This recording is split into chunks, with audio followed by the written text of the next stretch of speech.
हम सब जानते हैं कि परशुराम जी सहस्त्रबाहु को अपना शत्रु मानते थे, पर क्यों मानते थे? और हम लोग कई बार सुनते आए हैं सहस्त्रबाहु समसो रिपु मोरा।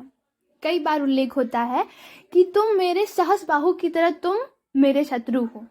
ऐसा कई बार हमने परशुराम जी से सुना है, पर ऐसा क्यों हुआ है? चलिए, एक महाभारत में एक कथा है। उस कथा के अनुसार कि क्यों सहस्त्रबाहु जो है वो परशुराम जी का शत्रु है। परशुराम जी हैं वो ऋषि जमदग्नि के पुत्र थे और राजा सहस्त्रबाहु जो है वो शिकार करने के लिए आए हुए थे। तो वो ऋषि जमदग्नि के आश्रम में गए तो वहां पर देखे कि पूरी जो उनकी व्यवस्था थी, वो एक कामधेनु गाय जो थी वो पूरी व्यवस्था दे रही थी, सब कुछ वो पूरा की। जितनी भी राजाओं वाले ठाट बाट थे वो सारी चीजें प्रदान कर दी, वो भी जंगल में ऋषि के आश्रम में। तो कामधेनु गाय एक विशेष गाय होती है जो आपकी सारी मनोकामनाएं पूरी कर देती है। तो सहस्त्रबाहु के अंदर आया कि नहीं, ऐसी गाय तो हमारे राजाओं के पास होनी चाहिए, आश्रम में नहीं होनी चाहिए। तो उन्होंने पहले ऋषि से कहा कि आप मुझे ये कामधेनु गाय दे दीजिए, पर ऋषि ने मना कर दिया कि नहीं, हम नहीं देंगे आपको। तो उन्होंने बलपूर्वक कामधेनु गाय को अपहरण कर लिया।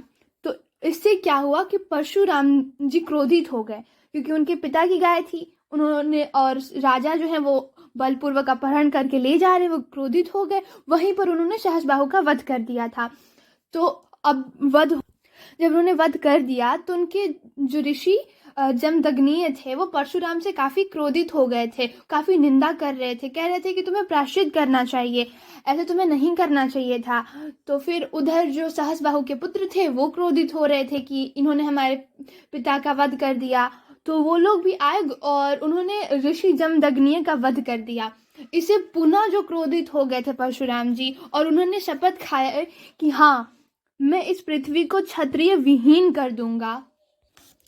तो यही एक कथा है महाभारत के अनुसार कि क्यों परशुराम जी का शत्रु सहस्त्रबाहु है और क्यों उन्होंने ऐसा प्रण लिया था कि मैं इस पृथ्वी को क्षत्रिय विहीन कर दूंगा।